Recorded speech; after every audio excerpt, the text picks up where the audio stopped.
Hello guys, আসসালামু আলাইকুম। Welcome back to my channel. Guys, আশা করি আপনারা যে যেখানে আছেন খুব ভালো আছেন। আপনাদের সাথে আমিও খুব ভালো আছি। তো গাইস, আজকে তৈরি করব ধোকলা। আপনারা দেখতে থাকুন। তো চলুন গাইস, শুরু করি আজকের রেসিপি। বিসমিল্লাহির রহমানির রহিম। এখানে নিয়ে নিলাম 1 কাপ পানি,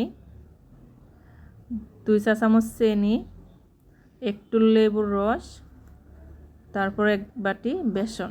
তো গাইস, ধোকলা তৈরি করতে বেসন লাগে, বেসন দিয়ে ধোকলা তৈরি করা হয়। তো এগুলো সব আমি একসাথে সুন্দর করে মিক্স করে নিলাম।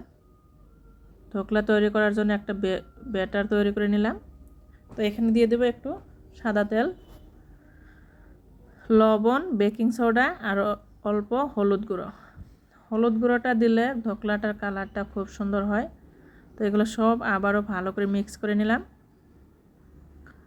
ধোকলার ব্যাটারটা ঠিক এই পর্যায়ে আসলে ব্যাটারটা হয়ে যাবে।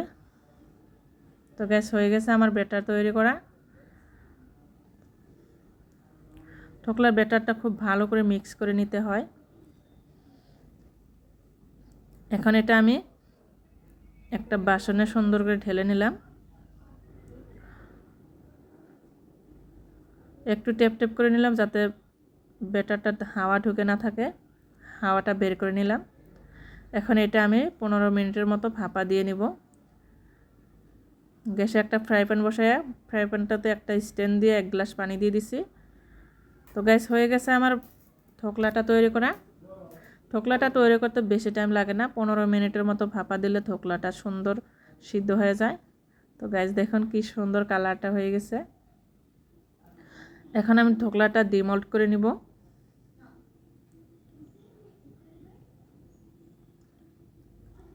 উপরে একটা বাটার পেপার আছে, বাটার পেপারটা সুন্দর করে আমি ছাড়াই নিব এরকম করে। এই দেখেন গাইস কি সুন্দর ছেড়ে গেছে। ধোকলাটা এবার আমি উল্টাই নিব। দেখেন গাইস ধোকলাটার কালারটা কত সুন্দর হয়েছে। এখন এটা আমি চাকুর সাহায্যে সুন্দর করে পিস পিস করে কেটে নেব। কত সুন্দর সফট হয়ে গেছে, চাকুটা লাগানোর সাথে সাথে কি সুন্দর কেটে যাচ্ছে। তো গ্যাসে এই ধোকলাটার জন্য আমি একটা শিরা তৈরি করে নিছি। গ্যাসে একটা ফ্রাই প্যান বসাই দিয়েছিলাম। ফ্রাই প্যানে একটু তেল, একটু সরিষা, 4-5টা কারি পাতা আর একটু লেবুর রস দিয়ে আমি একটা শিরা তৈরি করে নিচ্ছি। তো গাইস ধোকলাটাতে শিরাটা দিয়ে দিলে ধোকলাটার টেস্টটা ডাবল হয়ে যাবে। তো গাইস শিরাটা তৈরি করে আজকে আমি দেখালাম না, অন্যদিন শিরাটা তৈরি করে দেখাবো। দেখেন গাইস ধোকলাটা কত সুন্দর সফট হয়ে গেছে।